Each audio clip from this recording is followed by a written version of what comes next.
have to feed you and you don't feed yourself, you're dependent on them for food. Someone clothes you and you don't clothe yourself, you're dependent on them for clothing.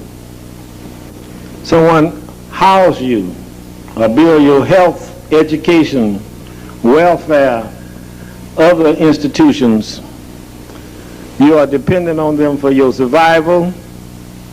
And it is an old proverb in all cultures, he who feeds you will boss you. And being that we find ourselves dependent on food, clothing, shelter, and protection, yet with all these black colleges and all of these wonderful institutions of learning in New York City, all these great scholars, there's no program coming out of the mouths or the minds of any significant effect that's leading African people to solve the mysteries of their economic problem, to say, yeah, we have to eat, let us pool our monies and our thoughts and our efforts together and get us an agriculture system so that we can feed ourselves. And since you don't do that, it comes back to crazy. You must be out of your mind to let the white man put his hand on all the food before you put it in your stomach. I mean, you must be highly religious because you damn sure ain't no scientist. You believe there's some mojo protecting you from all harms.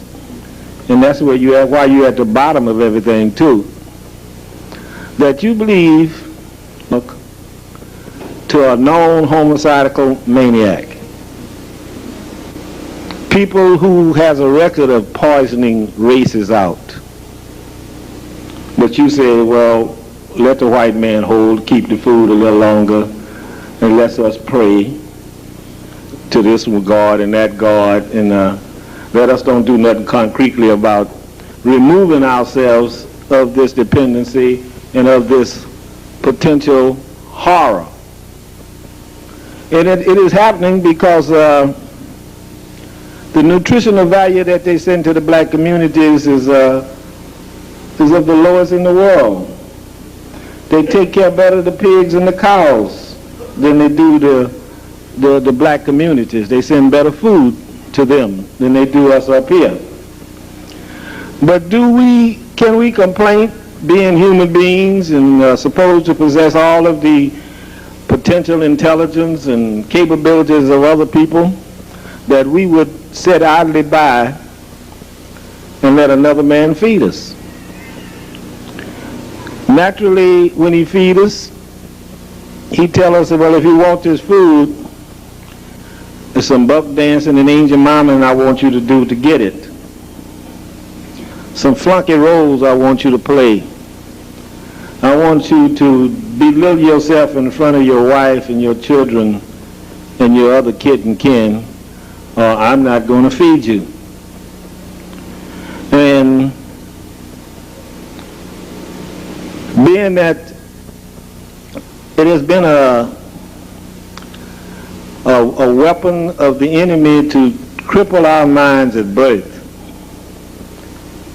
the system is designed to wipe the young black kid out before he can almost talk. Number one, he's born in an abnormal environment. Two, the people who are going to nurture him, who he's going to bond with and shape him, they are victims of white psychology and white propaganda. For example, a big black Zulu woman giving baby for a big black Zulu man, and when the baby come out, she gonna sing him an Irish lullaby. She gonna take him to some bootleg Negro preacher who gonna Christian him, put the stigma of the cross on him, and tell him that as long as you will suffer under this cross, you have it made. But if you dare try to be free of this cross, you're doomed forever. If it ain't the cross, it's another symbol. Because why? The African was blessed with the strongest physique among all human beings to make him adaptable to live everywhere, and with a most creative mind among all human beings to allow him to invent and create his way out of any condition that he find himself in. Those of us who are acquainted with history, and we didn't come to talk about history as per se, but we who know ourselves know that we were here for millions of years before any other race of people evolved, that we mastered the art of survival. We mastered agricultural and textile building and shelter building. We created the arts and the sciences long, many myriads of years before there was another race of people. So we know who we are and what we are capable of doing. But we do also know that there was an Arab and a European slave trade. And that Arab and European slave trade and colonialism over the African people in the African continent separated the African from reality, from sanity, and put upon him a slave and a colonialist mentality that convinced him that the world belongs to the white man, that intelligence germinated from white people, that beauty was beholden in the white woman and white woman only. Right and wrong could only come out of the minds of white people.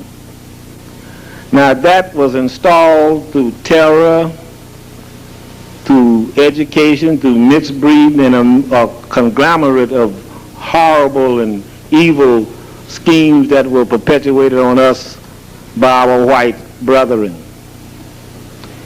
Now the effects of that is still in existence, and that is where the problem comes. The slave thoughts is still in the minds of the African community, transmitted from the slave mama to the slave baby, and the slave preacher and the slave school teacher, living in a slave environment where they are dependent and passive, making it almost impossible for any clarity to be in their thinking. It is designed to produce frustration and confusion so that you cannot get a good thought out of your head. And it says, so you think, so you act.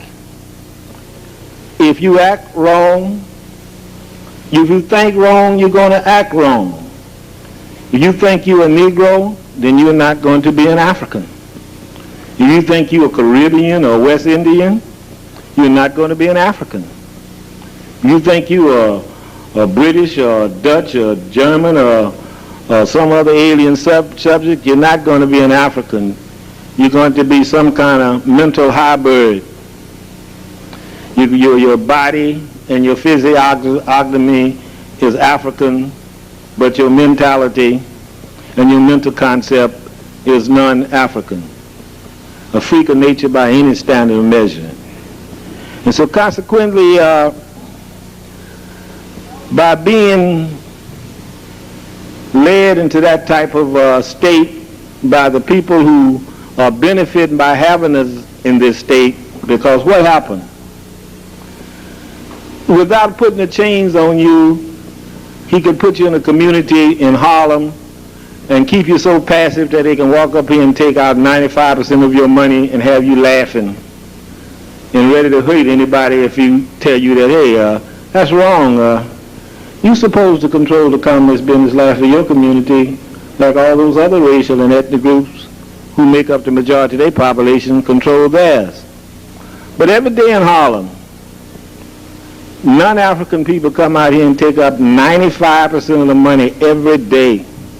Nobody throw a brick. Nobody even sign a protest.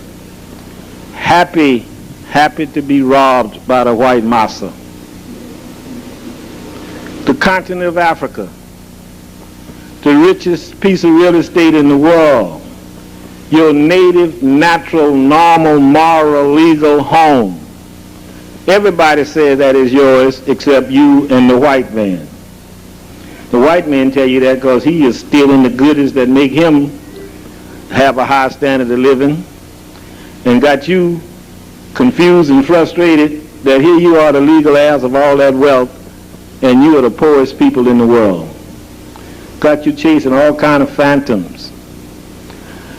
If you have an economic problem, it must be approached with an economic antidote. If you have a psychological problem, it must be approached with a psychological antidote. Your economic problem is meeting your material needs. What would happen if you were intelligent enough to make that your priority? Poverty would leave you immediately. Unemployment would leave you immediately. The disrespect that is shown to you throughout the world would leave you immediately. You would have so many jobs and positions that you won't be able to fill them. You have to be hiring other races of people to flunky for you to help you grow the food to feed yourself, to make the clothing to clothe yourself, to build the houses. And naturally, since we have Europeans and other criminals roaming this earth, you need some protection. You got to be able to keep the wolves off of you. You got to get some destruction, some weapons of destruction, that if someone come to rob you, they don't ever leave. They die. And set the proper example that I am not a Negro no more. You just can't come in here and take me off and take my wealth and take my community. I have joined the human race. And so consequently, when the world look upon us, whether we in Brooklyn, Bronx, or Staten Island, or whether we in Georgia, Texas, the Caribbean, or in Africa, somebody else is running the commerce business life. Somebody else is dominating the body politics of all communities where we are majority population. Now that is crazy. Now anybody that can live in peace with that, you must be dead. You know, I used to think zombies were make-believe. When I say people say, I say no such thing as zombie. They just do that to ridicule us as a people. Then I found out it was true. That I didn't know nothing but zombies.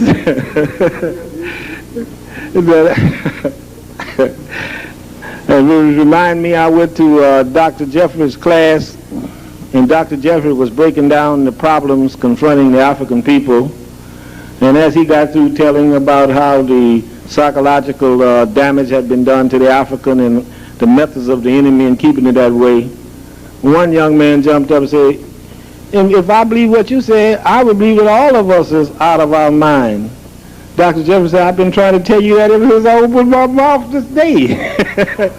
You are out of your mind, and so is the rest of us. When we can't see that we are human beings and we should be in charge of ourselves. When we would trust the animal that's in charge of our food to feed us, we got to be crazy. You got to be crazy. You ask, where's that Mohawken and the rest of them native people that hung around here, went to the Thanksgiving dinner and did never leave? You know, where's them? Where is it? Now, this is not, the whole place is the place, United States of America, which makes it impossible for us to solve our problems because the European in his white psychology and white propaganda has convinced the African people that this is their home. This is a criminally possessed place. A bunch of white criminals came from Europe and disrespected the territorial integrity of the native people here and took these people's land and named this land after one of their white criminal kinspeople. There was no such thing 400 or 500 years ago as no land called United States of America or America. America is a cracker. And it's named after him after they stole the people's land. Now, being the no-for-good and lazy bum that the white race is, he went to Africa and kidnapped and shanghaied and brought us here so we would build the land. And got a lot of nerve to tell the people, don't fool with them black Americans, they lazy. Lazy? What you mean lazy? All the damn work we done around here, and we talking about we don't want to work. Why should we work anymore? We haven't got paid for the work we done.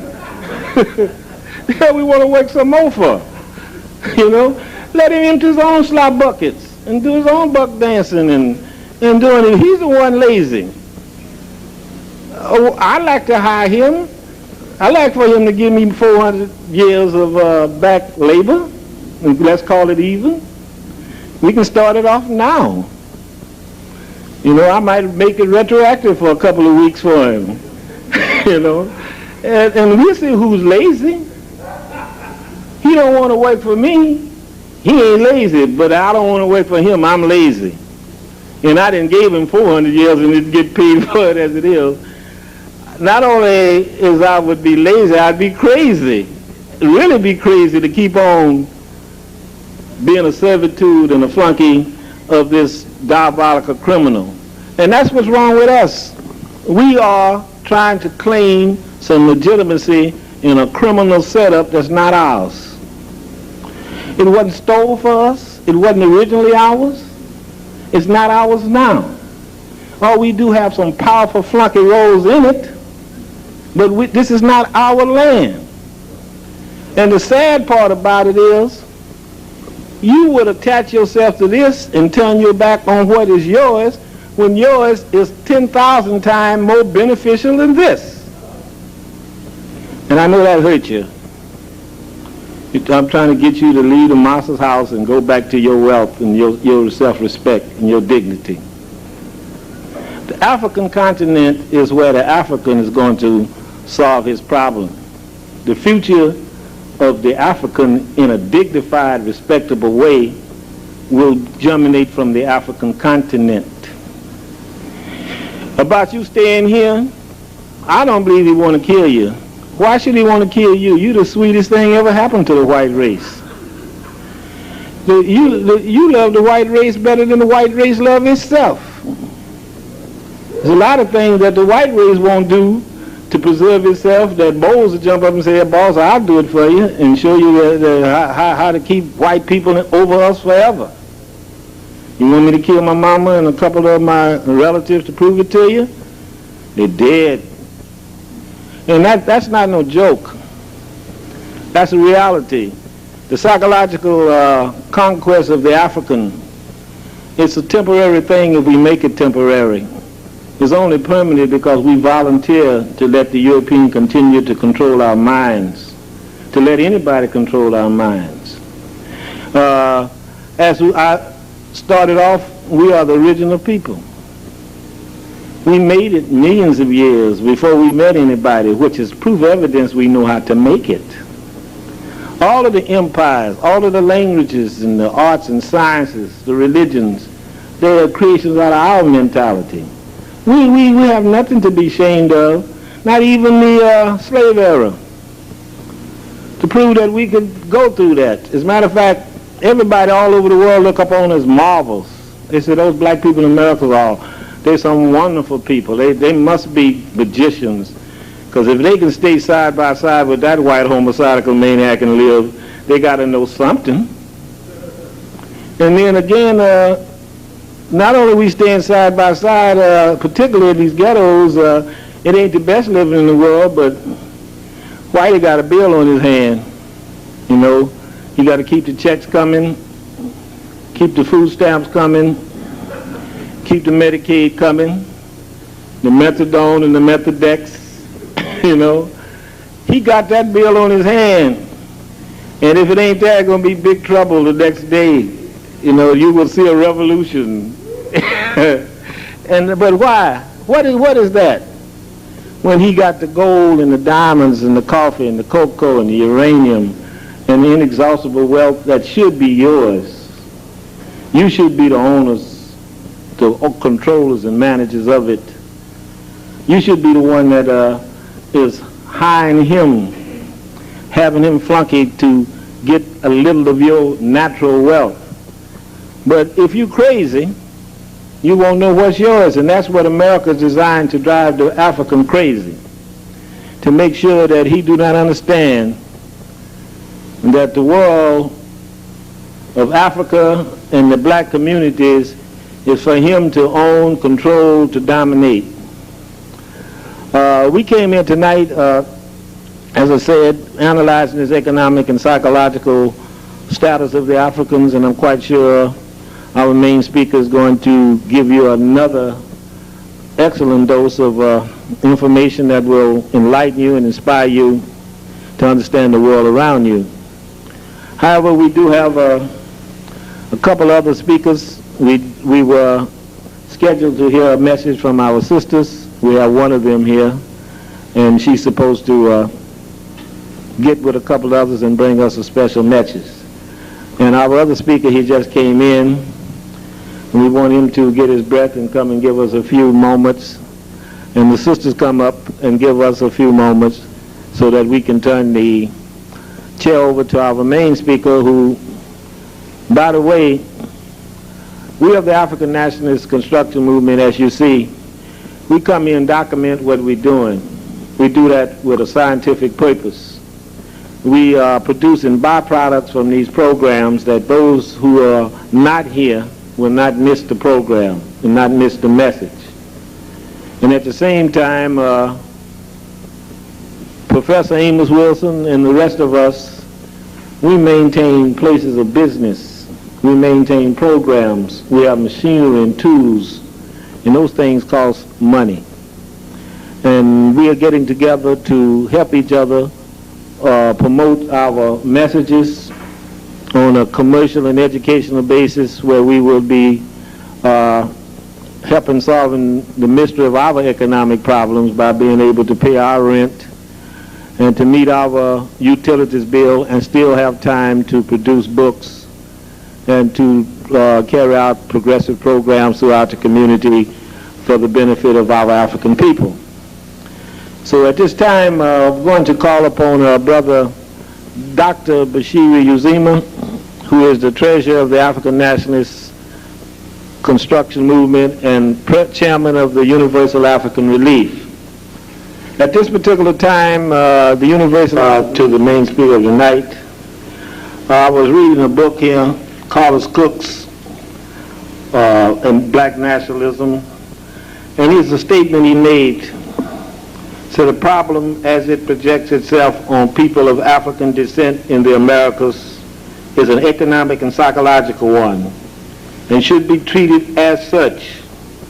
History and civilization have revealed the crux of mankind's problems and troubles, and can be summed up by the respective groups' ability or inability to solve the mystery of their economic problems.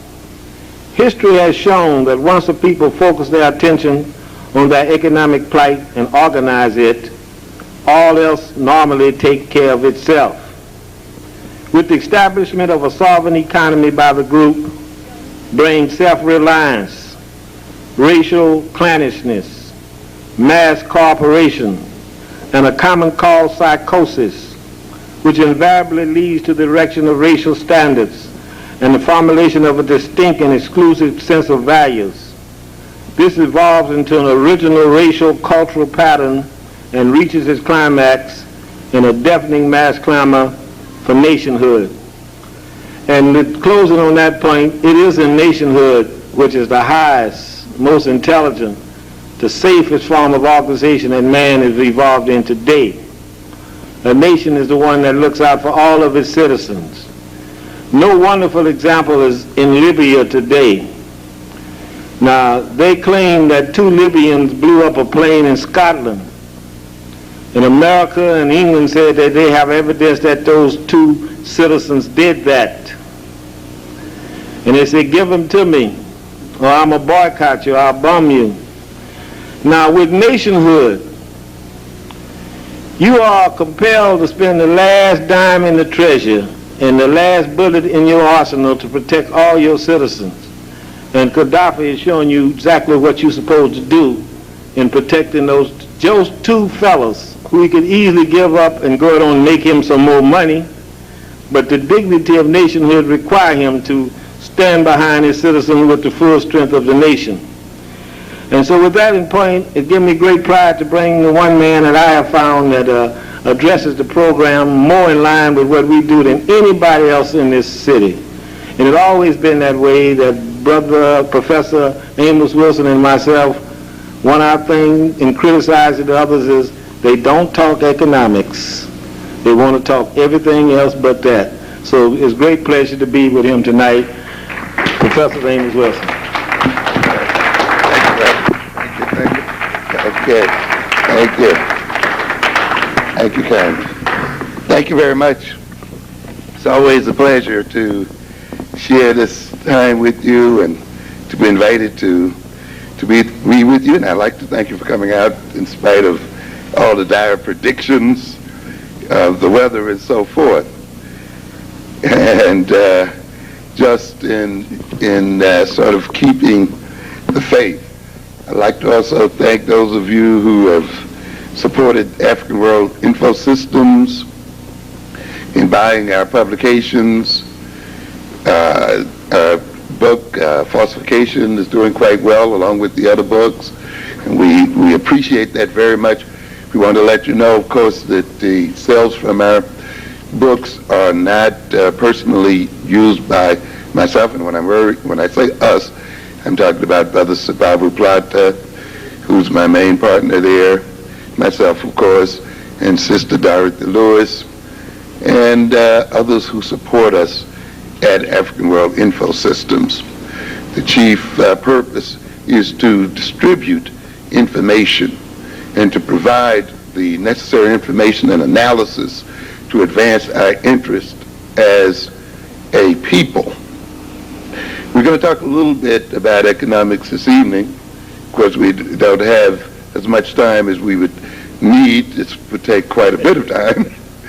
Hopefully, though, I've been promising to do a series on Black Power. I have to announce again that we do expect to get our book out, a Blueprint for Black Power, in March. It started out as a project for writing 10 lectures, and unfortunately, the one, you'll be the judge of that, it has ballooned up to about 600 pages. So this is one of the reasons why we've been a bit delayed. So I think when we get to the final editing, it'll be somewhere between 400 and 500 pages. And even with that, we are skimming the surface of the things that we need to know. I've stated in other contexts, we bragged a great deal about how the Egyptian priests were educated for 40 years, and yet we think that we can accomplish the education we need for nationhood and power, meeting 2 hours every weekend. In a nation that is on top today, that has respect today, is a nation that takes great time in educating its leaders and in educating its important citizens. That 40-year education was not just unique to Egypt, it happens today. If you go through a full, say, PhD program, it's easy for you to spend 40 years getting educated. Even if you don't, if you get a master's or BA, or you don't even get that, it still may take you 40 years to be truly educated and to get some sense of how the world operates and to learn the methods and the means for dealing with the world. I've indicated in other contexts as well that every culture has its unique time dimension. And one of the problems that we have today is the fact that we have not yet applied African time to our own processes as a people. I've indicated that our children are being destroyed in these schools in terms of the time system alone, let alone all the other things that are going on there. But because the time system that is being used there has been inherited from another people.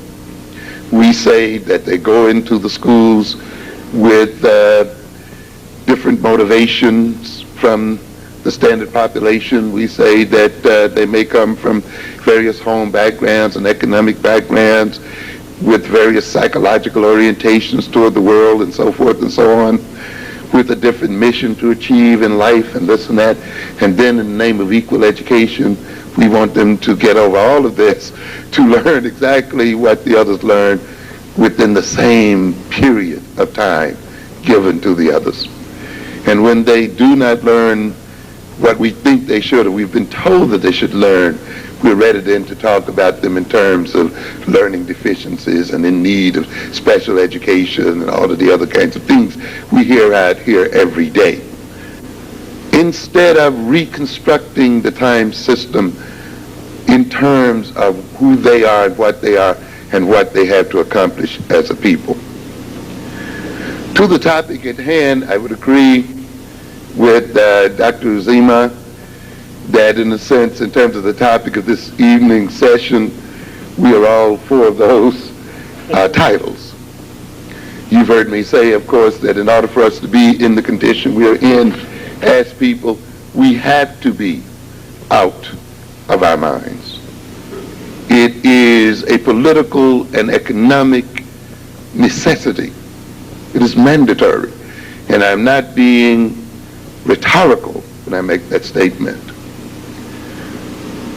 We are a rich people, and yet we perceive ourselves as poverty-stricken. But our richness is not as much in our lands as in another place. The ultimate wealth of a people is in their head, in their heads, not even in their soils. What do we mean by that? We mean by that the kind of situation we see today, where the people who have the natural wealth in their lands are starving and do not own those lands. And yet people who did not have the lands, did not own the lands, are in control of those lands and in control of the wealth. I've often said somewhat facetiously that perhaps Africans would have been better off economically, politically, and otherwise had we not had the wealth in the African soil. Then we would have been forced to use our minds. The Japanese have no wealth in their soils. They have no natural minerals or anything else. In an objective sense, we should call the Japanese a very dependent nation, but their dependency has not made them poor. They make the people who supplied them, make them wealthy. Because of what? Because of the consciousness that they project in the world. When you have the right mind, you can con people out of their wealth.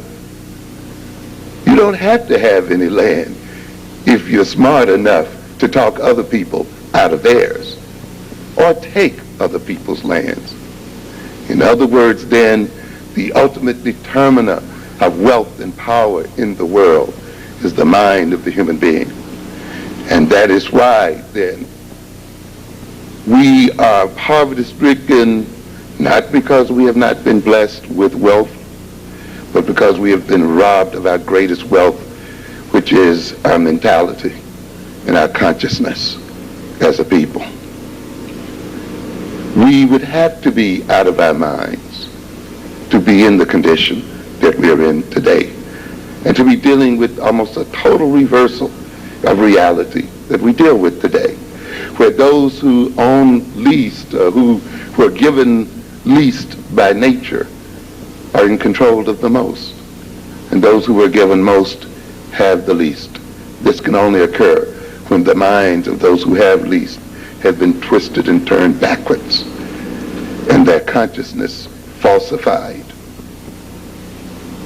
We are not a dependent people, even though we think we are. We've been made to believe we are. And yet when we talk about our stolen wealth, we're talking about other people who depend on it. When we talk about our enslavement, we're talking about people who depend on our labor.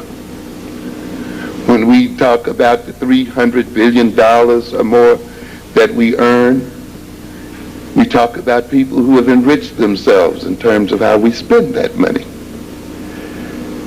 People whose first beeline is to the poor African community in America to enrich themselves. We are still America's greatest wealth-producing population right now.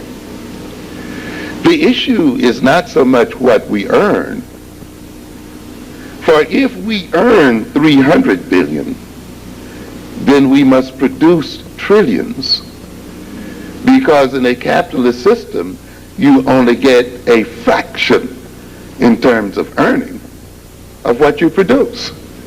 So we're getting paid 300 billion. We must be producing well over $1 trillion, which would mean, ladies and gentlemen, that African people in America are one of the world's largest economies. We marvel because a Mike Tyson earns $20 million for a fight without recognizing that if a Mike Tyson is earning that, the fight itself is generating $200 million. And yet we don't ask ourselves, where is the other 180 million? We marvel about some athlete earning 10 or 15 million a year. Well, if that's the case, then that athlete must be worth to his owners $100 million, $150 million a year. We don't ask ourselves what happens to those other hundreds of millions of dollars. We marvel about a Michael Jackson or someone else who's earned 60 or 70 or $100 million. And yet we do not recognize that the American music industry is probably the second largest export industry that this country has. We just purely entertainment, but music is a commodity. Black music sells about 60% of the music sold in the world. It outsells other people's native music. It is worth billions of dollars. And yet we're willing to sing for pennies a record. And we're willing to give away our major cultural product to other people. We trade far more money with this nation than Canada. Don't be deceived because Canada is a large territory, that it therefore is worth more money to the United States than our black people. We have worth far more money to this nation than is Mexico, even with the NAFTA agreement. Do not again be deceived because it represents a large land mass. We are to a great extent America's wealth. However, that is rapidly coming to an end.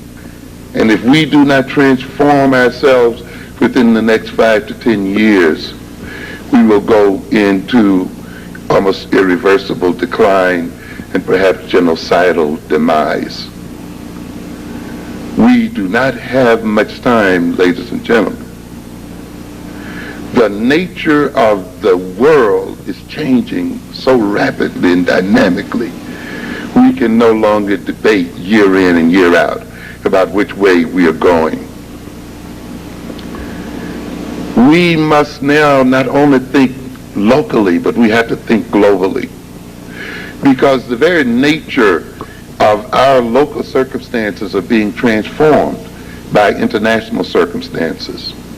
When you look out of this building and you walk out of these streets and you see Asians, you see Koreans, Arabs, others, this is the result of global changes in the world. People who are running away from the dislocations in their own economies coming here to America. We are looking at a situation here where the world is being transformed and a new world government is coming into being, where sovereign nations will no longer exist. If you have a bit of time, you should investigate the NAFTA agreements and the so-called GATT agreements. Not only does the so-called NAFTA Accord threaten to further unemploy African American people, but the NAFTA Accords are a major step to where this nation, along with other nations, will cease to operate as sovereign nations within themselves, where the world essentially will be run by corporations, by a small group of white males with an intermix of Asian males, and perhaps a third level of Latino males, but principally European and Asian males who are already setting the world up. Take a little time and investigate the so-called side agreements that were passed over quickly when the discussion about NAFTA took place. What are those side agreements? Why were they not discussed? Why was it required that NAFTA be passed as a whole piece rather than to be debated and passed upon piece by piece? In other words, the U.S. Congress itself of the sovereign United States was told that you must take the whole agreement or none of it. You have no right to take it apart and say, I don't like this or I don't like that, therefore I will not agree with this or I will not agree with that. No, they were told you got to take the whole thing or nothing at all, and you got to do it by a particular period of time, which meant, ladies and gentlemen, that the so-called citizens of the United States, through their elected representatives, lost all rights to really debate a major economic agreement that would transform their economic and political circumstances. It meant then that the United States courts and other United States tribunals and bodies could not pass upon legislation that would transform the economic atmosphere and transform the whole geography of the nation.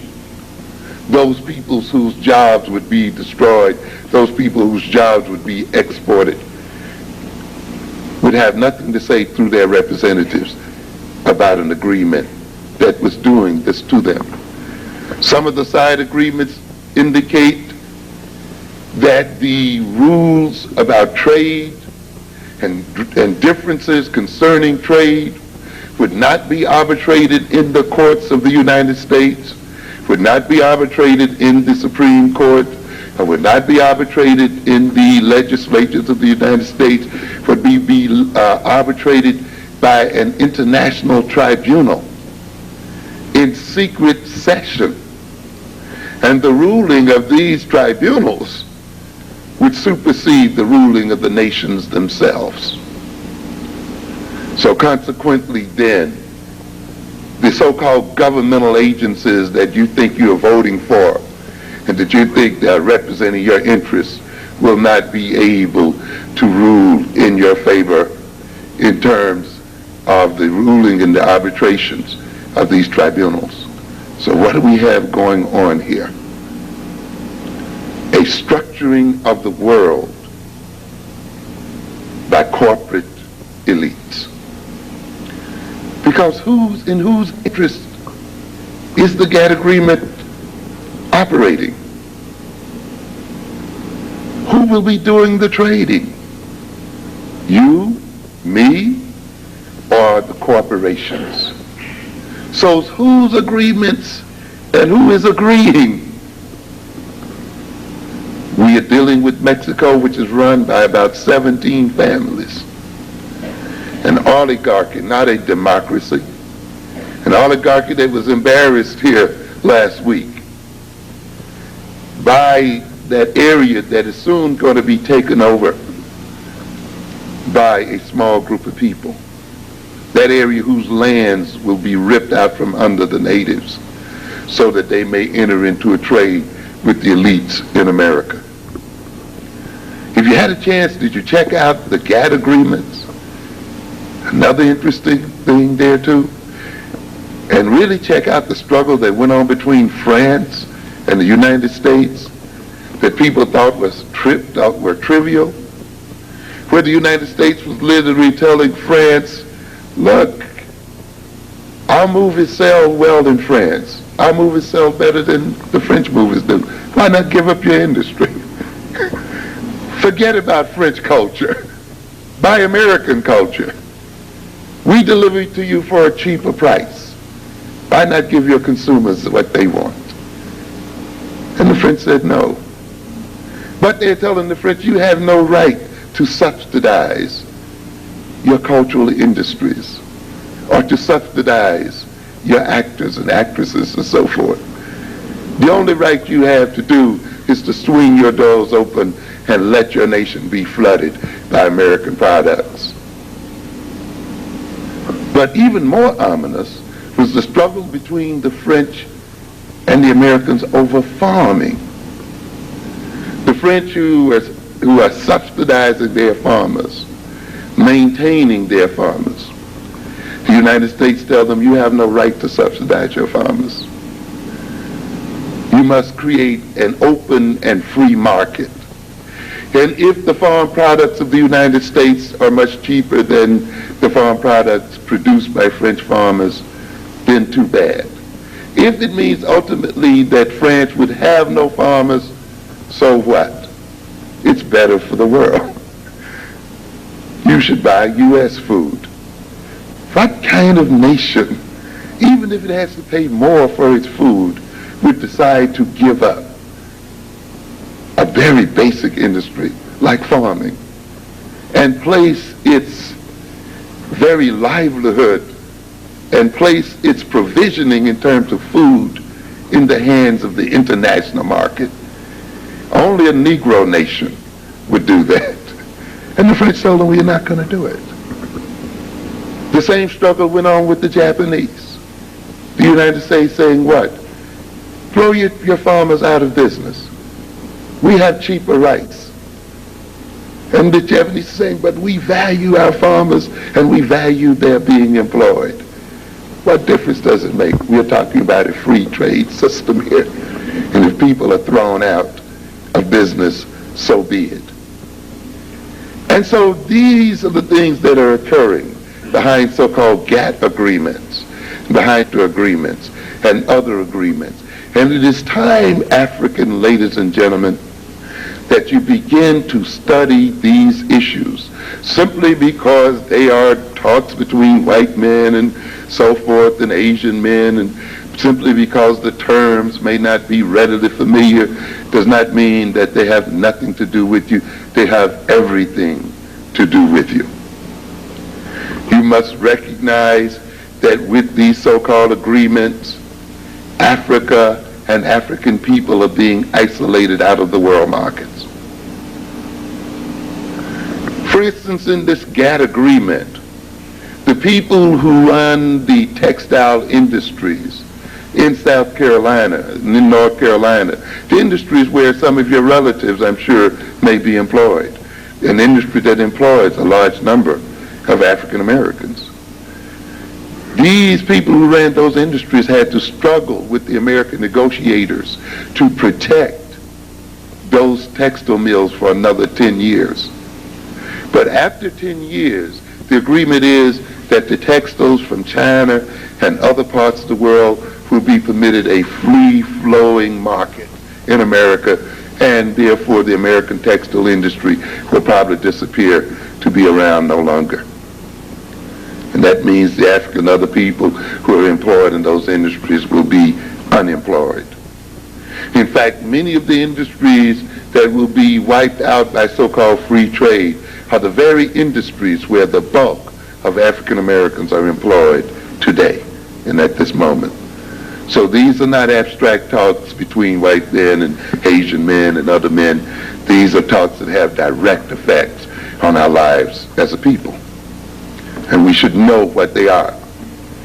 It is a shame anyway that we let people who are less than 5% of the globe determine the economic destiny of the globe.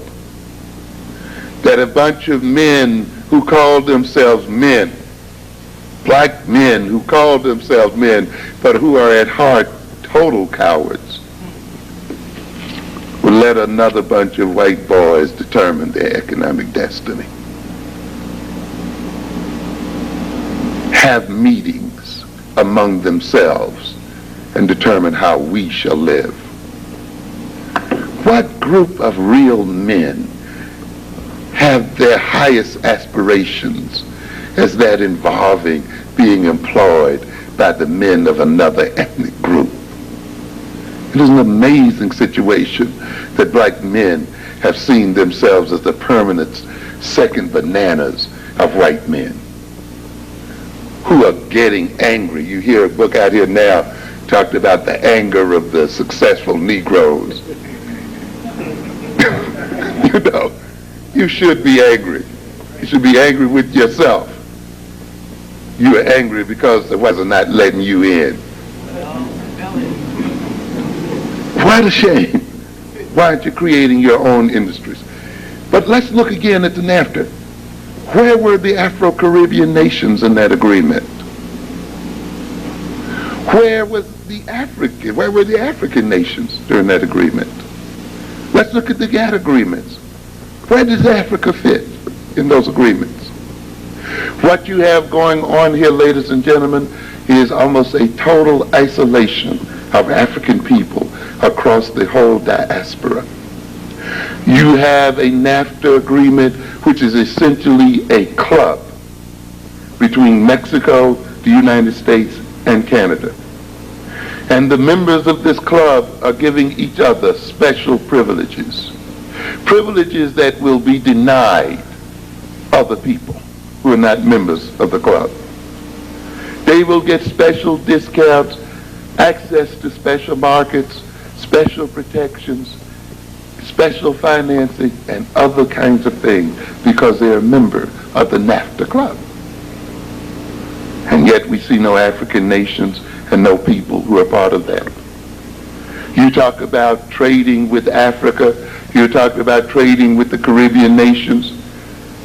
What is going to happen when you decide to trade with the Caribbean nations and trade with the African nations and find out that you cannot enter into the kind of trade you want to because the methods you have chosen to trade run against the NAFTA agreements? That the United States has agreed with the Mexicans or agreed with the Canadians that certain products outside of their club cannot be imported into the country. Or that products that are imported into the country must be taxed in some special sort of way. And yet you're a part of the so-called nation. You talk about trade, you talk about exporting materials to Africa. Well, what if the materials or the services you plan to export to Africa run up again against NAFTA agreements? This is what we're talking about here, ladies and gentlemen. Serious issues. It is time for African American people to get over our ignorance. You've got to read more than books written by black folk because the books are not covering enough territory. You cannot let yourself be deceived by people who tell you simply because books are written by white folk, you should not read them. White folk don't write every book to deceive black folk. They don't write every book with you in mind. Why do black people have problems reading? Because they're not taught well in school? Not really. The problems black people have with reading has nothing to do with academia. What are we saying here?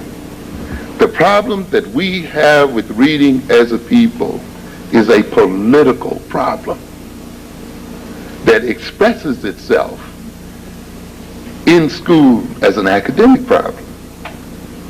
What do I mean by that? I mean by that there is so much information in America. Real information, factual information, information everywhere you look, free-flowing information. So in order for us to be ignorant, we have to will ourselves to be ignorant. In a sense, we must be dumb in America in order not to take advantage of the information available to us. In other words, there is so much information available that if we truly could read as a people, and I'm not talking about technical reading, there are those who have great vocabularies who still can't read. We truly must not be interested in reading in order for this information to flow around us the way it does. In other words, we have to fall asleep over our books. We have to get headaches when we read. We have to lack interest in reading.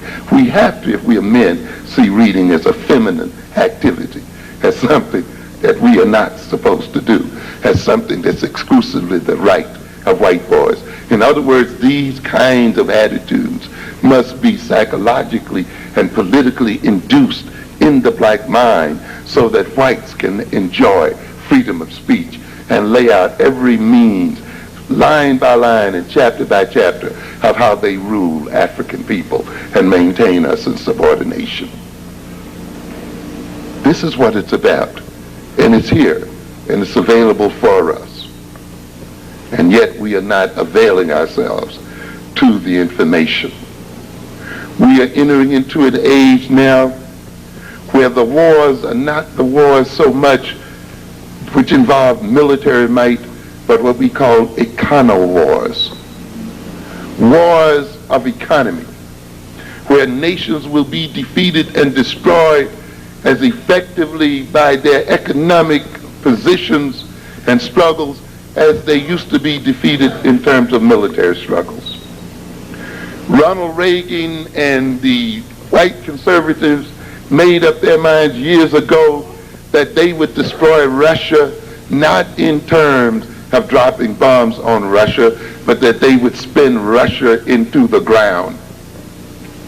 And what they would do would keep escalating the cost of weapons and keep escalating military budgets. And as the Russians sought to keep up with them in military spending, ultimately Russia would collapse economically. And that is exactly what happened, and the Russian Empire fell apart. And today Clinton is in Russia getting ready to feed on that nation like vultures.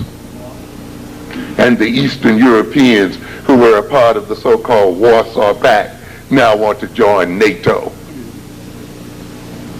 Why? Because of the wars of economics. And these nations are now teaming up to make war against African nations and African people. We can talk then about the regional agreement between Asian nations, and African nations are not a part of those agreements. We can talk about the regional agreements in Latin America. They're now setting up Chile, and they're now setting up Argentina to be the next members of the NAFTA Accords. In other words, ultimately the United States will wrap in the whole of Central and South America into the NAFTA club, along with Canada. Where are the Caribbean Africans in this situation? In other words, then, we see Europe creating a community of nations. And we see ultimately Europe uniting with Eastern Europe and the other parts of Europe. We will ultimately see Islamic nations creating economic blocks.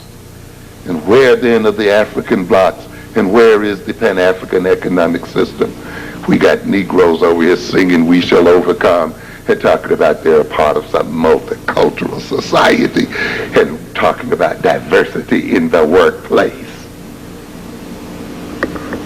Getting over ethnicity when the whole world is combining in terms of ethnicity. But this is the game. This is the game we've fallen for century after century. People talking one thing and doing another.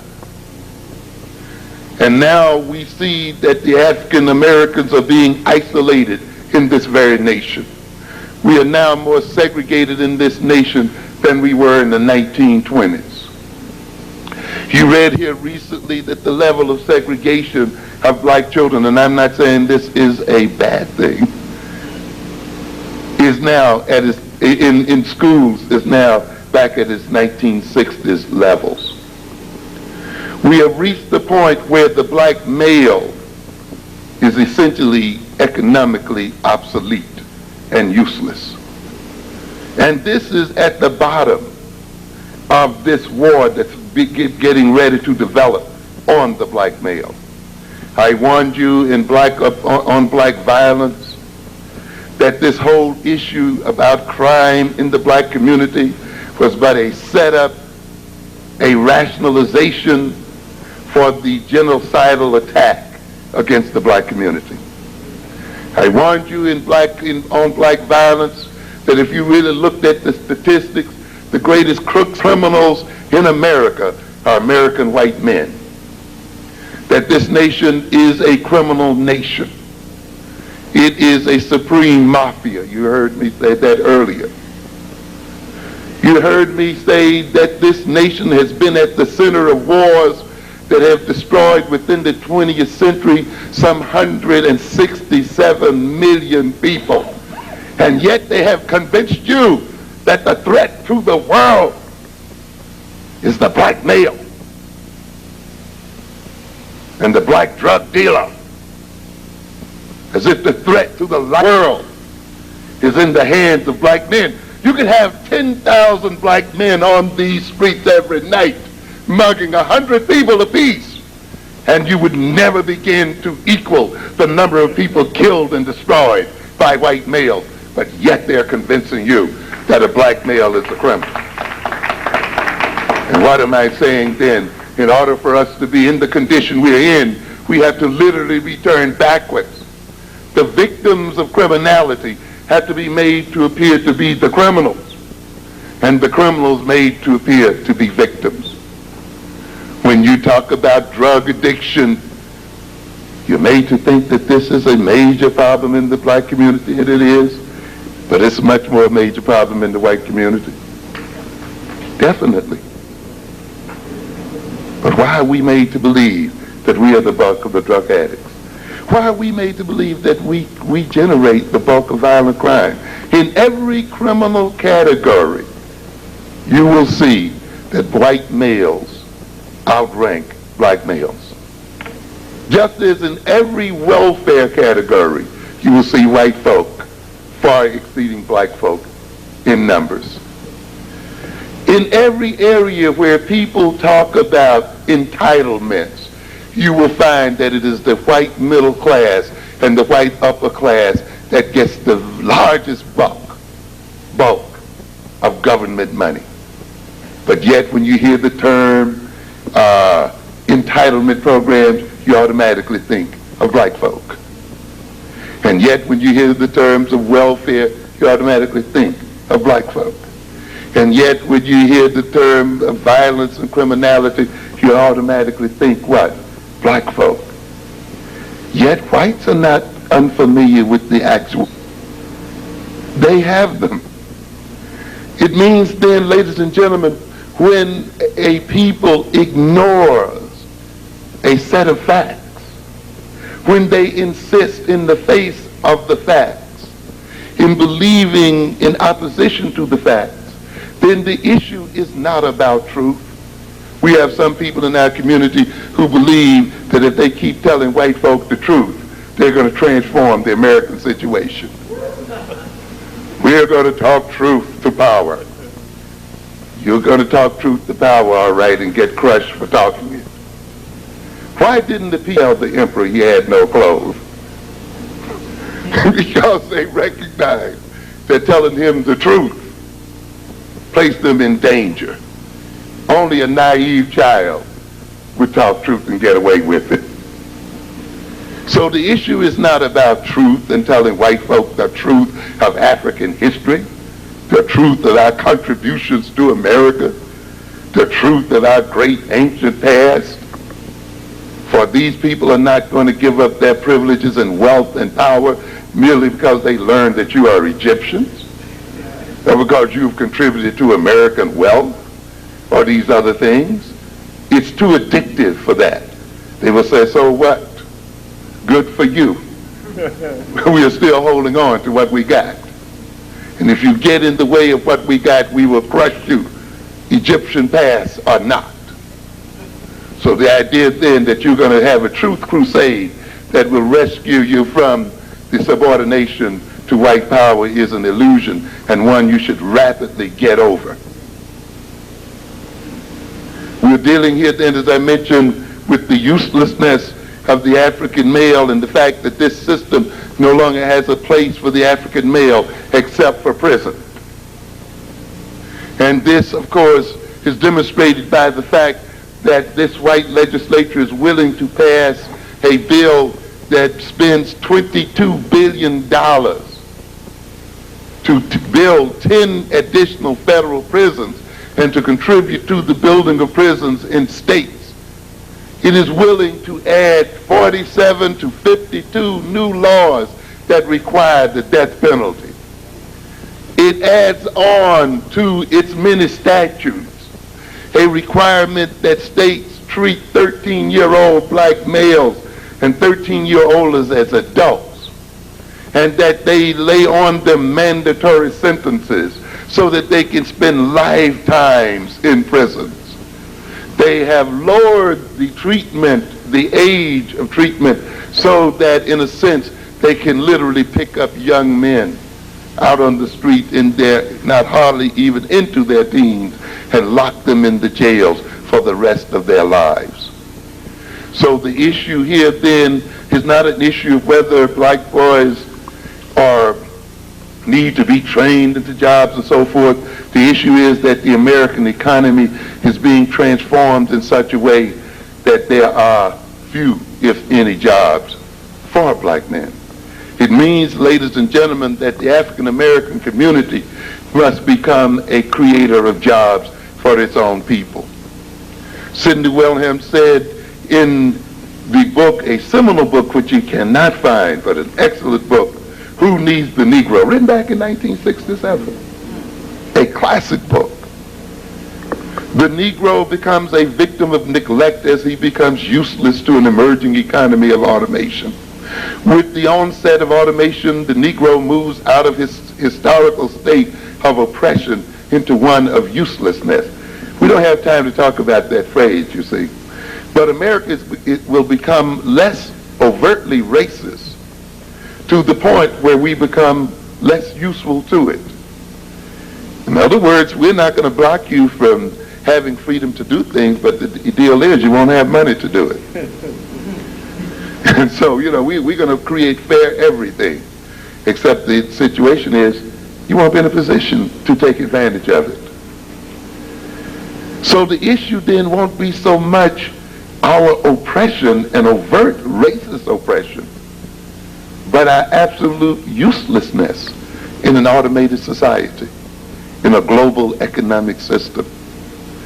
In fact, the issue now has moved to a degree beyond racism, to a degree having to deal with the economic structuring of the world and of the society.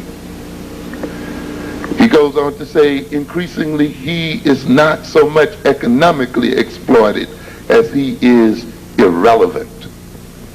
The tremendous historical change is taking place in these terms. He is not needed.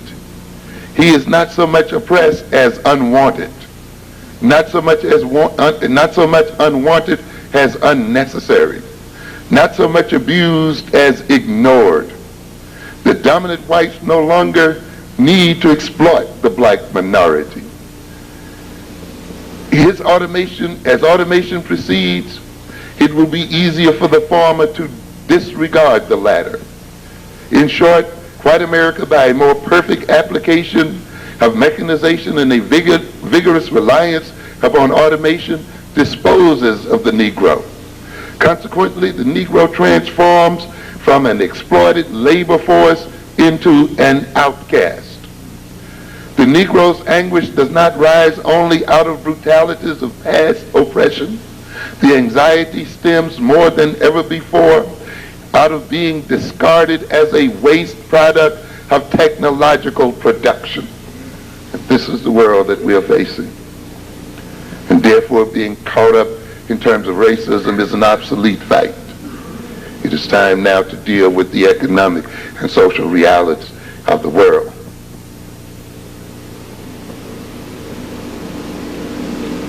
got Negroes here who were duped into a whole generation of stupid struggle. We have Jesse Jackson out here claiming to be speaking in terms of violence. We got an old leadership group of people here who are principally responsible for the violence that is occurring in the black community, pretending to be dealing with it. For it was their decisions made in the 40s, the 50s, and the 60s, and the 70s that created the kind of community that our youngsters must contend with today. Our youth did not make these neighborhoods. Our youth are not making the world that they live in, and yet we spend a great deal of time analyzing them and their music without analyzing ourselves as adults and looking at the decisions we made in the 60s and 70s that place our youth in the kind of situation they face today. And we cannot say that we were not warned. As a matter of fact, W.E.B. Du Bois warned the B as far back as 1934 when he told them that blacks would be segregated for decade upon decade, and therefore the NAACP needs to promulgate an economic program for African people in terms of where they were in the American culture. And if the African American people were segregated in the American culture, then African American people needed to develop an economic system based on their segregated reality. He was thrown out of the NAACP for that reason. And he told them then in 1934 that African people would be segregated for decade upon decade. Why not establish an educational program that spoke to the needs of the people where they were? He was seen as a latter-day Booker T. Washington for saying so, and was thrown out. Booker T. Washington himself, at the turn of the century, was warning of the same thing. You need to get economic power. You need to gain control of your internal markets. You need to establish your economic stability. Deal with the votes later. This is what other immigrants groups do.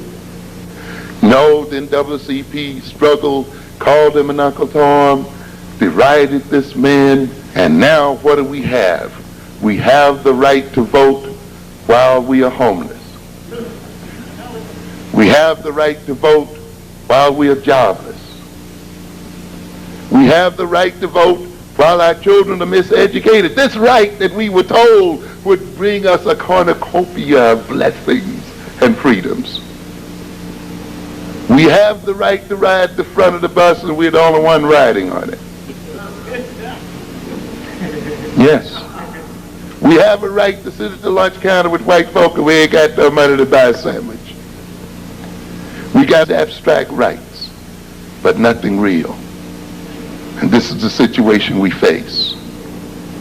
We inhabit neighborhoods where the industries have flown away and left us bereft of jobs and opportunity. Why? Because we have not paid attention to the realities of our lives. And now we are overrun with violence. Because violence is the result of social disorganization. Violence is the result of a nation not being able to feed and clothe its people legitimately. I think Ellis was the one, and his group indicated that when you looked at the number of black inmates in the prisons of New York, you would see that 75% of them came from essentially 7 neighborhoods in the whole state. And when you look at those neighborhoods of Brownsville and Harlem and South Jamaica, South Bronx, and these areas, you will see that those are areas that have high indicators of other social problems. Joblessness, unemployment as we call it, low levels of education, high levels of infant mortality, a low percentage of native people in those areas that own and control the internal markets. In other words, there's a very direct relationship between the economic organization between the educational organization and institutional organization of those communities and the violence that is a part of those communities and characterize those communities. A very direct relationship. And yet when they were told in the 50s and the 60s that the economies of these communities should fall into the hands of African people and be developed by African people, they were told that we were engaged in self-segregation, that we would all live in suburbs with white folk. We'd all be a part of the Fortune 500. Our children would all be bused to learn that 2 + 2 is 4 in Scarsdale and White Plains, as if 2 + 2 is not 4 in Harlem. And yet we find ourselves overrun by violence here today. In other words, then, what we have recognized is that the major struggle in America is not the struggle for political democracy, but for economic democracy. For you can have political democracy. You can vote if you want to, but you can still be poverty-stricken.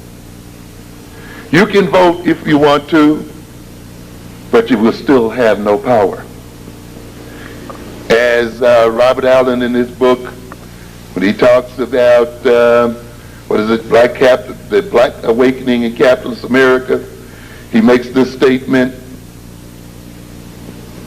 that too many of us still believe that democracy works the way it is described in school textbooks. That is, that political power is based on the will of a majority of the people in a given geographical area. He goes on to say, but political power in America is dependent on those who control valued resources and critical institutions, not vice versa. And those who have this power cannot be voted out of their positions by the public at large, because the base of their power lies outside of the formal political sphere. Their base of power lies in the corporations and the large public institutions, which are interdependent but largely removed from the sway of public pressure. What did I just get through saying? The people that will run the global economic system and control the politics of America are not people who run for office. The heads of multinational corporate systems don't run for office. You don't vote on their election to their offices. Yet it is those very people who determine the political and economic destiny of people. And yet you got a group of people, even on the radio station you revere so much, that tell you voting is your key to power. Voting is not a key to power. And we got a joker in South Africa who's running the same game on the South African people. Who's going to run a game on African American people, claiming that they got a multi-ethnic, multicultural society, who are going to probably mix their diplomatic missions with blacks and coloreds and Afrikaner whites, so that they can impress on the world that they have achieved diversity in the world. When the ownership of production and the ownership of land and wealth will remain as much in the hands of whites as it has ever remained. And you will think because you have elected a Nelson Mandela to be the president that you represent the taking over of South Africa by black people. If you believe that, you believe in the tooth fairy. You have never seen any multicultural, multi-ethnic nation rise to the top in the struggles of the world. You've only seen ethnic nations and nations based on ethnicity. But you want to fall asleep to some swan song. And Nelson Mandela should know better.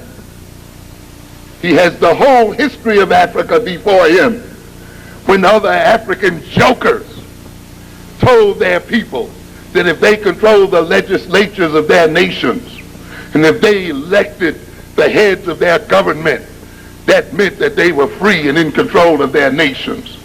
And yet today, as I told you earlier, Africa is frozen out of economic development with its African heads of nations and its African legislatures.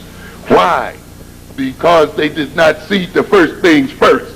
And the first thing in a revolutionary change is that the revolutionary people take control of their lands and their wealth, or otherwise they have no real power.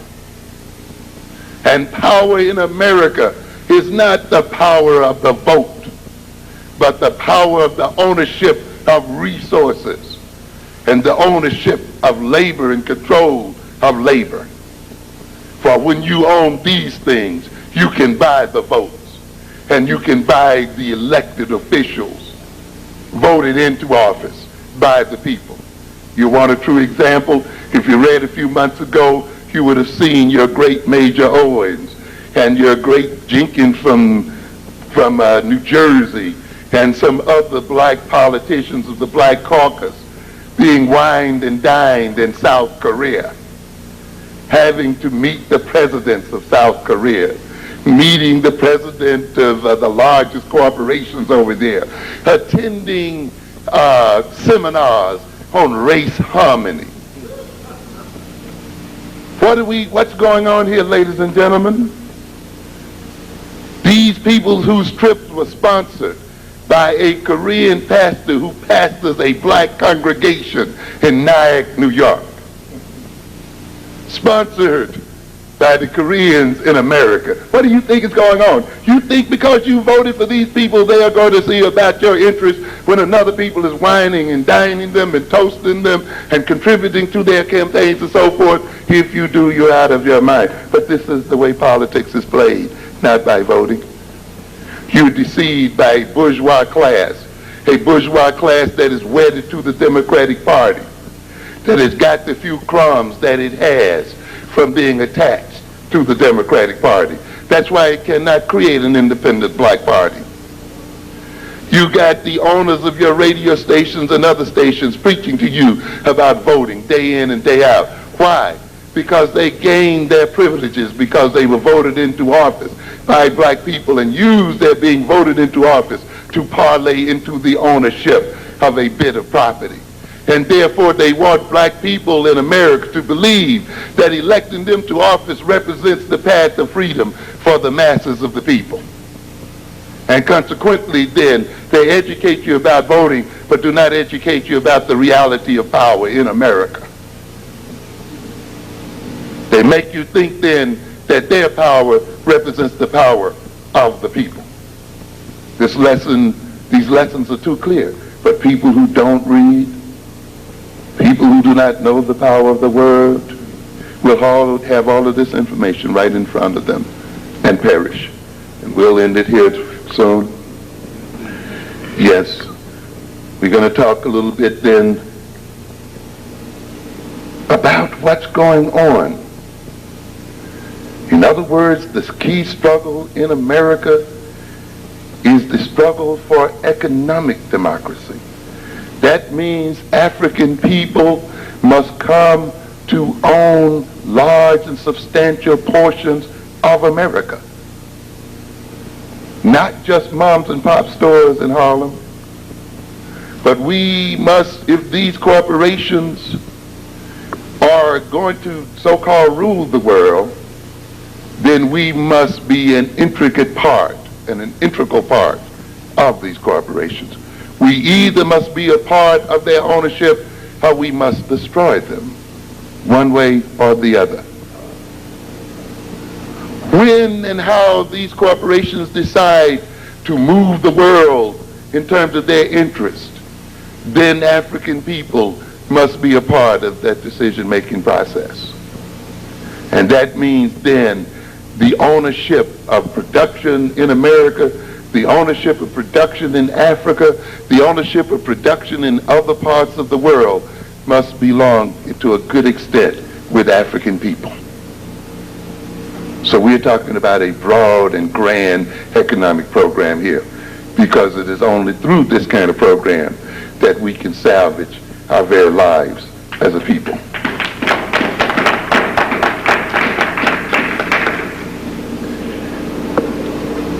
To do this, though, ladies and gentlemen, you have to think of yourself as a nation. One of the reasons why we do not analyze our problems correctly is because we do not analyze them with the concept of nation. If you analyze problems in terms of individualism, you're in trouble. If you analyze problems in terms of family background, you're going to miss the whole point. If I hear this statement, we must return to traditional values, one more time I shall puke. What traditional values? This is not traditional America. Do you realize the transformation that has happened to America in the last 20 to 30 years? Do you recognize that values have to have some compatible relationship to the economic reality in which a people exist? And you're talking about recalling some primitive values in a whole nother world? What do white people mean by traditional values anyway? What are values? You think values are merely those things that determine what is right and what is wrong, what ought to be and what should be? Recognize, ladies and gentlemen, that values are instruments of social control. That's the chief basis for values. That is what values you honor are those values that determine how you behave. Where your values are, there is your money. Where your values are, there is your attention. Where your values are, there is oriented your behavior. And therefore, values are determiners of how people will behave, how they think, how they see the world and relate one to the other. They're not just right and wrong. They're not just about personal salvation. They're not just about getting into heaven or staying out of hell. Values, you should ask, values for whom? Values for whose benefit? These are the questions. Who is teaching me these values that they say I should honor? And in what way do these values, if I practice them, will benefit them? And in what way would they work for me or against my interest? It's not just a matter of going to heaven or hell. There are black people who think then that they can separate moral behavior from economic behavior. When you choose to behave morally, you also make an economic choice. If you belong to a moral system that says you should wear all white all day and nothing else, the people who are into selling colored shirts are in trouble. That means that your very moral decision determines a market. But those people who sold the white uniforms are into it. In other words, then, when your moral system tells you to eat this and don't eat that, then those people who sell what you don't eat have problems. But those who sell you what you say you should eat are into the money. You don't make moral decisions separate from economic decisions. You don't choose values that are separate from everything else that goes on in the society. So when people start talking to you about choosing values, they are talking about a means of socially controlling your behavior. And when whites tell you about traditional family values and traditional American values, they're talking about those kind of values where you say, I'm poor and I'm in need, but I'm too proud to ask for welfare. Yeah. So that way you'll die filled with values. And the American public, which has robbed you in the first place, won't have to pay a nickel for you. Yeah, that's what traditional values are.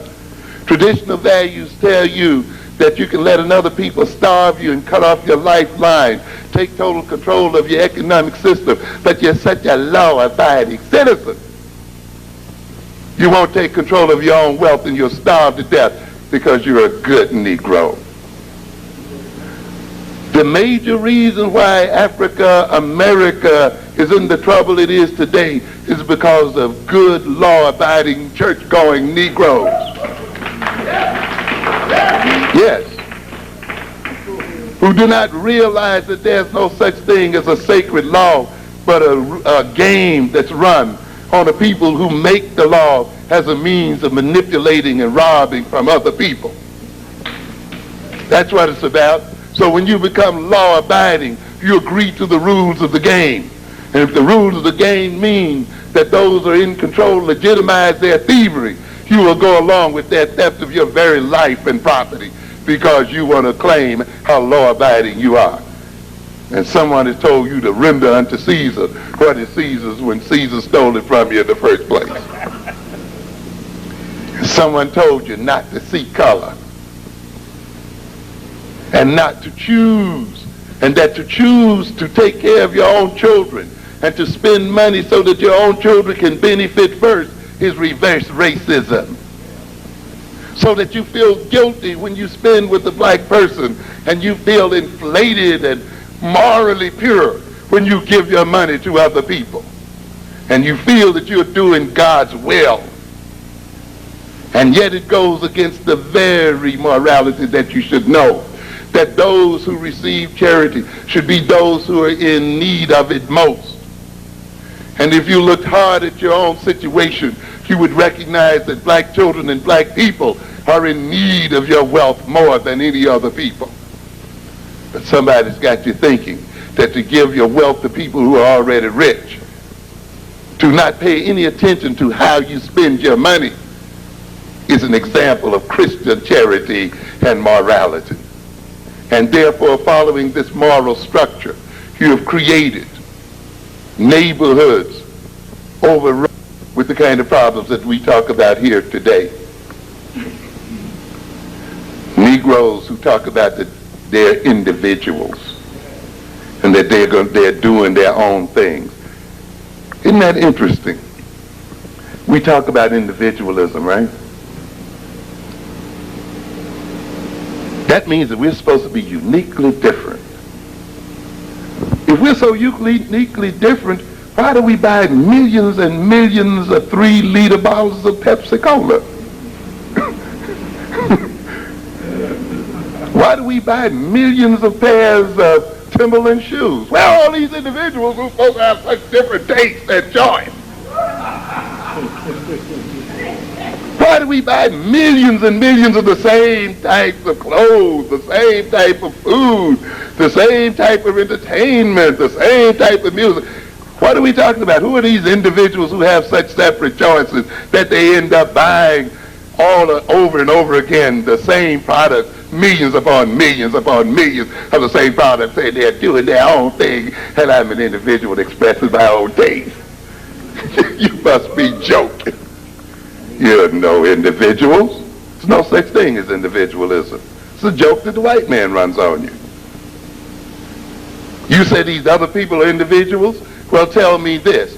Why is it that 180 million white individuals decide that they won't spend a nickel with you? If they are so free, and if they are so different, and if they are so unique, and if they have things, and if they, then why is it a good chunk of them don't spend money with black people? Where is this individual choice? Where is this individual choice when 7 or 8 million Asians will walk 10 miles around not to put a nickel in your hands, and yet they come and sell you everything they got? Where is this individualism, ladies and gentlemen? Where is this individualism in Detroit when Arabs can own the infrastructure of that city and Negroes spend money after money with them and they not spend a dime and they treat them? But we are individuals. We are doing our own thing. We are not a monolithic race. I believe in diversity. You're the only one that believe in it too. Because, ladies and gentlemen, we are a de facto nation in America. Black people are the most segregated people on the American continent. We are even segregated in our suburbs. Only a small percentage of black people really live in what you call mixed neighborhoods. We are locked in these ghettos. And yet we're pretending that we're some kind of diverse culture. America literally has imprisoned us And yet, unlike W.E.B. Du Bois or Booker T. Washington, we still hesitate to drop our buckets where we are and to operate as a nation. This country is not a whole country in the sense we think of it as. It is a nation of nations. You have the white American nation, you have the Arab American nation, the Korean American nation. Each of these ethnic groups essentially is a nation to itself. And they relate to each other the way nations relate to each other in the international sense. What do I mean by that? You hear the struggle that goes on between the United States and Japan, where the Japanese take advantage of the free market of America, so-called free market, sell in the American market, but build walls around their own country and block trade from the United States in Japan. Therefore, the Japanese earn tons of money from the United States, expatriates that money, and uses that money to advance its economic growth and to compete with the United States. This is what nations do. This is what nations are about.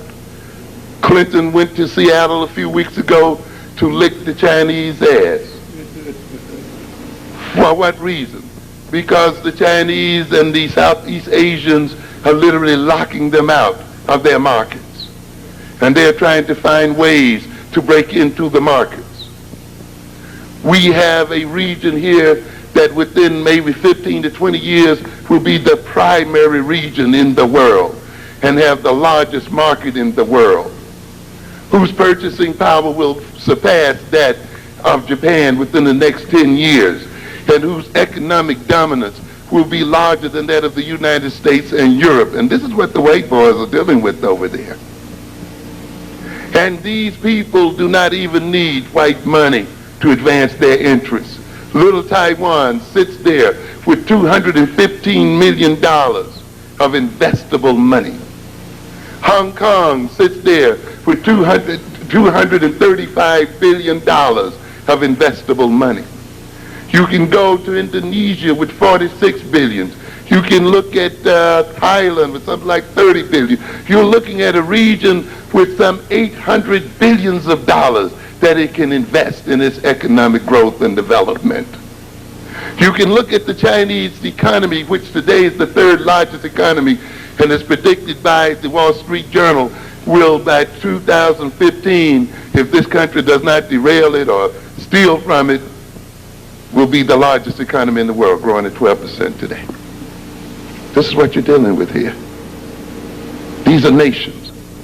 And how do they do what they do? We're going to come back to that in a minute. But they operate as nations.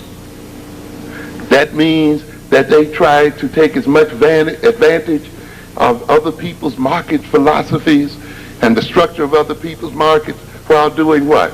Protecting their own. This is the way nations do it.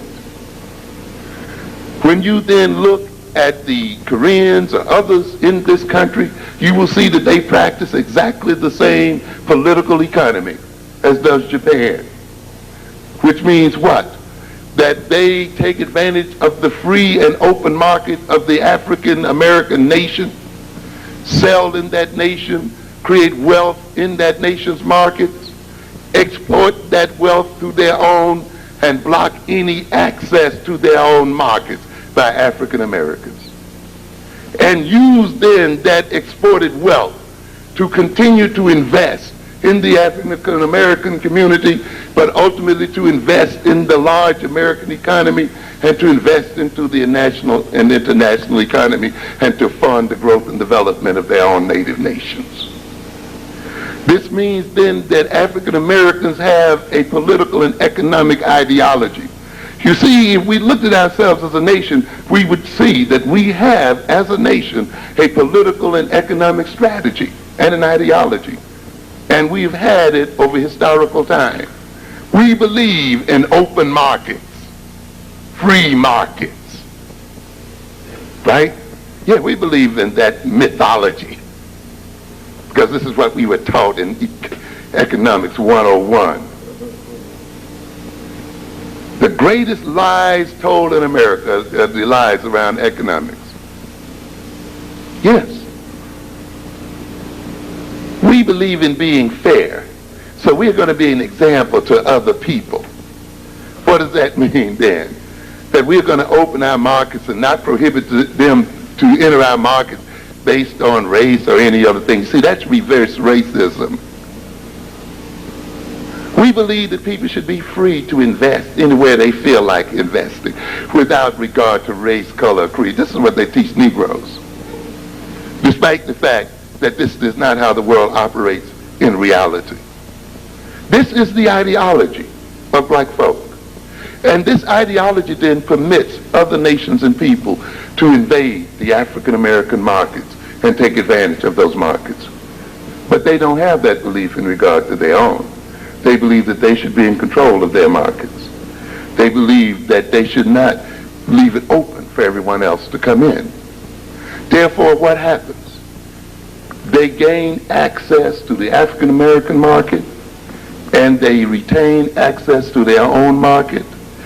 And not only that, they block African American entrepreneurs from access to their own people. And now we're wondering why we're suffering the way we do. But it's because we as a nation have a self-defeating economic ideology. Because we believe Horatio Alger myths that people come in and they wash dishes for 20 years and save up their little money. And then they get a little store. And from that they build a chain of stores. Now, this is kind of economic philosophy we've been taught. We've been taught that this is a free market where money talks and bullshit walks. Nonsense. America has never had a free market. It has never had an open market. Never. Black people have never been a part of an open market or a free market or a market system. A free market or an open market would be a market where trade and exchange takes place purely on the basis of value, where the buyer trades and with the seller purely on the basis of price and worth of those things that are being traded. Nothing else is taken into consideration. In other words, in a free and pure market economy, you have an impersonality. Only money talks. But as soon as someone decides to sell or not sell because you are a different color, or raise the price because you're a different color, or deny loans because you're a different color, or deny access to the market and so forth, you're not in a market economy. You're not in a free market at all. And you've never been in one. And yet, you want to project your own market ideology as one of free and open markets where you permit other people free access. You must understand that the white man rules and orders this society in terms of the economic system. It is by means of control of the economic system that he had that he creates class and racial differences, and that he disciplines the whole nation in terms of firing or not firing, in terms of raised wage and salary differentials, in terms of lending or not lending, in terms of information or not information, and by that mean he orders and structures and determines the nature of the social system. And therefore, that kind of power that's given his control, from which he gains his control, cannot be freely given to any other people. It is not free for all comers.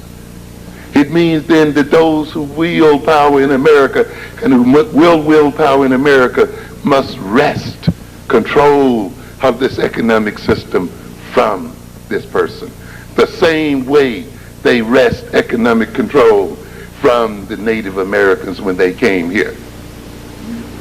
Let me read you just a quick thing here, and our time is running. For these Negroes who believe in competition, capitalists are the most uncapitalistic people in the world.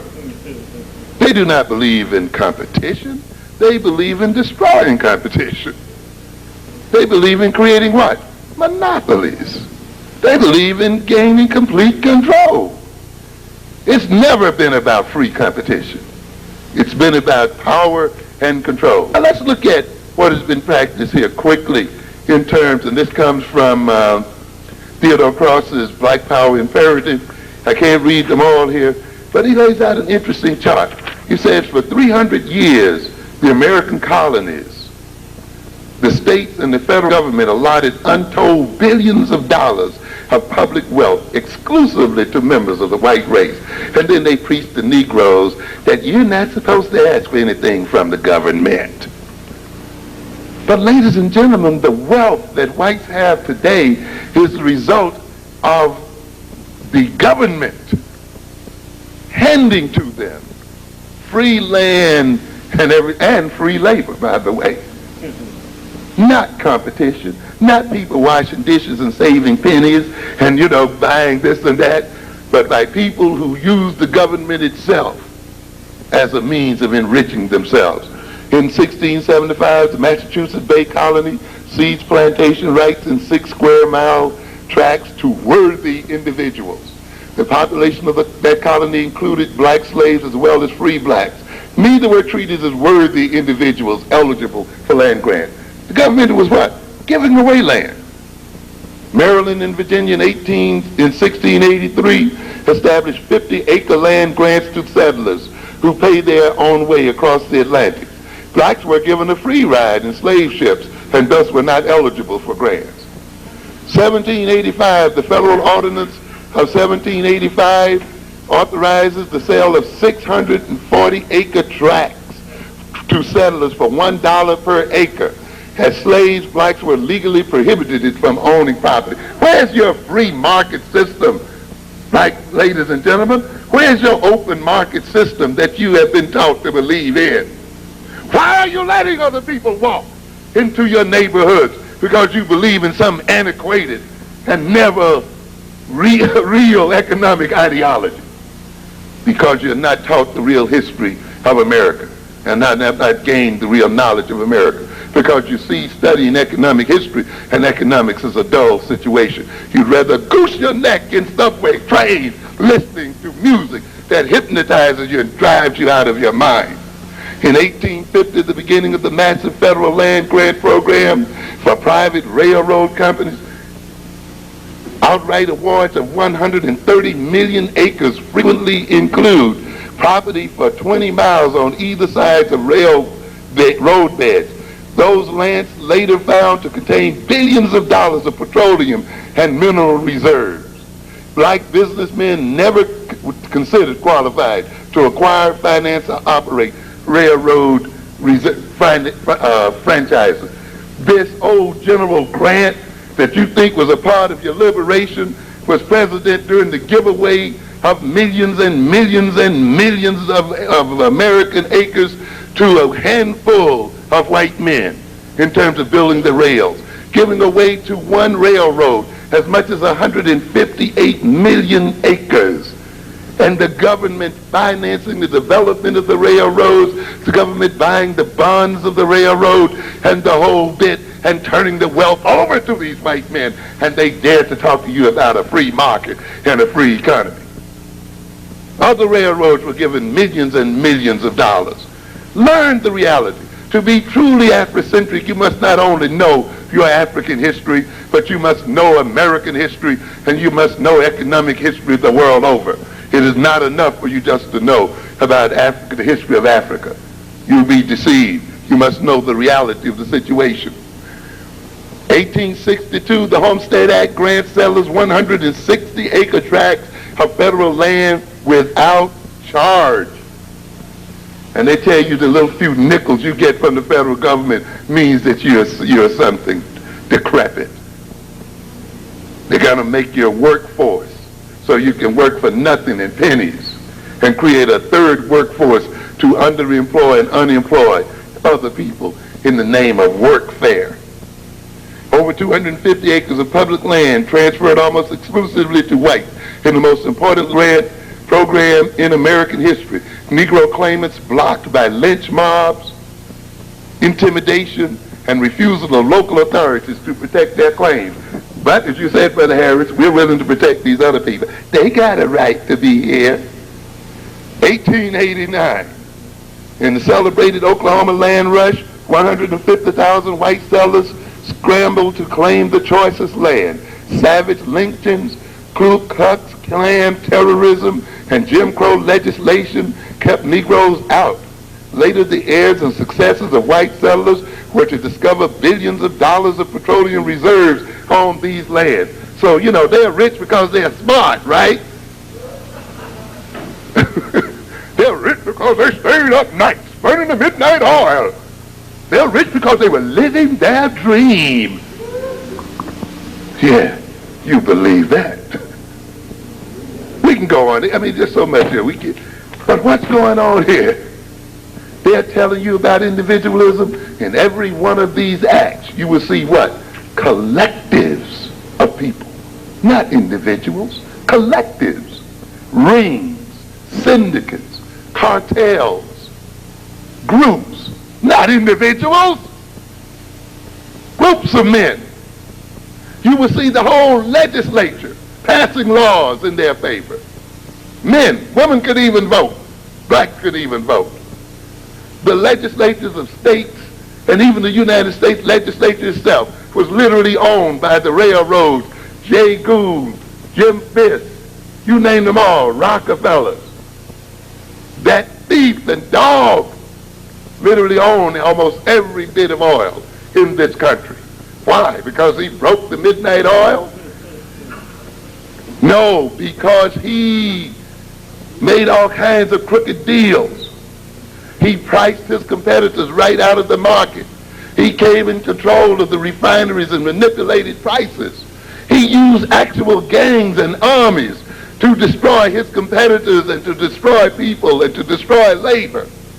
These men fought over the New York Central Railroad and those going from here to Albany with fists and clubs and guns. Okay? And yet you think going to some college class where they're drawing price and equilibrium curves is going to get you some economic power in the world. And you think by keeping your nose clean and by being non-racial and non-ethnic, you're going to come and save yourself and get power in the world. You got another thought coming. And after a while, you won't be able to think at all. Yes, you got to face the reality. You didn't make the world. It's a nasty, mean, dirty, low-down world. All right? And you're going to have to get in it and wrestle and get dirty with it. That's what it's about. Okay? But that's why they pump you with morality and churchism and spiritism. You see? So that you won't deal with the reality for what it is. In allocating places and opportunities according to race, rather than merits, whites in the United States have used the full armory of coercive weapons commonly employed by the traditional combination of restraint of trade. No nation, what are you talking about, Japan, Germany, or any other nation, any other group of nations, has ever made it into the economic top echelon playing by the rules. None of them. None of them. They've always operated in terms of protecting their markets and getting a free ride on other people's markets. The Koreans are doing the same thing to you. The Arabs are doing the same thing. Whites have done the same thing and still doing the same thing. Every immigrant group comes in with the same strategy. Every immigrant nation do what? Protect their own and get a free ride on African Americans. That's what it's about. The United States defeated Britain and sent Britain into economic decline because the British, who were so arrogant about their manufacturing prowess, decided that they would throw their markets open and deal in free trade. And the United States for 150 years protected its own markets and protected its own industrialists with high tariffs and taxes, while it sold to Britain and while it sold to other nations in the world and grew to the point where it passed Britain in economic development. And Britain went into a decline for which it is yet to recover. And the Japanese are into the same game with the United States. And the Asians are into the same game with the United States. This is what the deal is about. If you see yourself as a nation, then you can see how the game is to be played. And then you learn the strategies by means of which it will be paid. But if you're just living your own individual dream, you'll never get it. And the dream is going to fall apart, just like Les Brown's dream fell apart. Yeah. He's going to learn that there's some other people dreaming besides you, buddy. And sometimes your dream clashes with theirs. Okay? Individual success is determined by the social structure in which they operate. Individuals cannot succeed by themselves. I do not care how much brain they have, determination they have, dreams they have. They must operate in an economic structure, a social structure that allows them to achieve their dream. If that social and economic structure did not exist, they could dream all they want to. They will never get anywhere. In other words, then, individual success is social success. And individual success is created by a national or societal structure, not by individuals dreaming alone and pursuing their own self-interested dreams without regard to other individuals. But this is what we are told. We are told to do your own thing. Well, that's autoeroticism. Eroticism, isn't it? That's masturbation. Isn't that what that is? Yeah, do your own thing, you know. In other words, to do your own thing requires cooperation from some other folk. Yes. To even do your own thing as an individual requires what? Other people. Yes. You can't do your own thing by yourself. And so the most primal need of the human being for sexuality, for love, cannot be done totally by the individual themselves. They must enter into some kind of relationship with other people. One of the interesting things I find about individuals is they have an inherent tendency to form groups. You know, you think about it. We got to end it here. We got so much here. But what we need here in the end, and what am I trying to say in the end? That your strength lies in your ethnicity. Your strength lies in your African consciousness. Consciousness is also an instrument of power. It's not just about knowing your African history or knowing yourself. Consciousness is the means by which an individual determines his or her behavior. You see? And the things used by consciousness, thinking, reasoning, information processing, and the values that are part of that consciousness are the means by which the individual negotiates his way or her way in the world. You understand what I'm saying? It is through consciousness that you adapt to the world and adapt the world to yourself. And therefore, since consciousness guides behavior, since consciousness enables the individual to do various things, consciousness is an intelligence and consciousness is a power. The thing about consciousness, though, is that it can be socialized, meaning that consciousness that can be created by the nature of the interaction that the individual has with other people. And what has happened then is, in interacting with whites and Europeans, we have been inculcated with a Eurocentrically generated consciousness. And once that consciousness has been imposed upon us, and since it is an instrument of power, it means then that the Europeans have power over us through the consciousness that they created in us. You can then only escape from European power by developing an African-centered consciousness based on African-centered values, you see? Because if consciousness guides behavior, if values guide behavior, then if those values are your own, and if that consciousness is your own, then people with another consciousness and another set of values cannot control how you behave. Understand?